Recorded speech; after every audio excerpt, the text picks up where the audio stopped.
Buonasera da Leandro Maggi, buonasera da Loreo, in particolar modo da località Retinella. Siamo davanti a Corte Papadopoli, una delle famiglie più ricche, per capire quanto erano importanti, per capire quanto erano ricchi nell'immaginario della popolazione, ma fino a pochissimi anni fa, quando un bambino poteva chiedere una cosa impossibile da poter acquistare, il babbo o la mamma diceva e rispondeva: ma pensi di essere il figlio di Papadopoli? Comunque andiamo a scoprire un po' di storia di questa straordinaria famiglia. I Papadopoli furono una nobile famiglia greca proveniente da Creta, stabilitasi a Venezia sul finire del XVIII secolo ed ebbe un ruolo fondamentale nell'imprenditoria agricola veneta tra l'Otto e il Novecento. A Venezia erano proprietari dei favolosi Palazzo Coccina Tiepoli Papadopoli nel sestiere di San Polo e del Palazzo Foresti Papadopoli ai Tolentini. Loro erano anche i Giardini Papadopoli, oggi parco pubblico.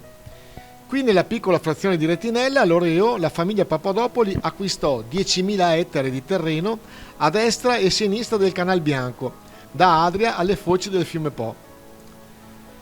Questo che vediamo nelle splendide immagini con drone di Massimo Carlo Moscardi è un massiccio fabbricato residenziale circondato da mura alte circa 3 metri.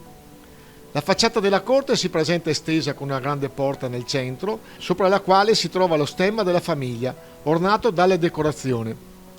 All'interno, appena varcata la porta, sia a destra che a sinistra, c'è un lungo porticato formato da archi e volte. Nella corte si trovano altri piccoli edifici che servivano per l'allevamento del bestiame, come la stalla, il fienile e il granaio.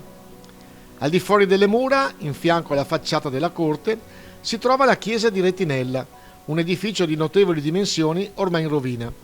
Oggi l'intera costruzione, la corte e la chiesa di Papadopoli non sono accessibili ed evidenziano con forte stato di degrado tutte le opere, e solo grazie alla bravura di Massimo Carlo Moscardi riusciamo a capire quanto fosse imponente nel suo periodo e di massimo fulgore questa proprietà.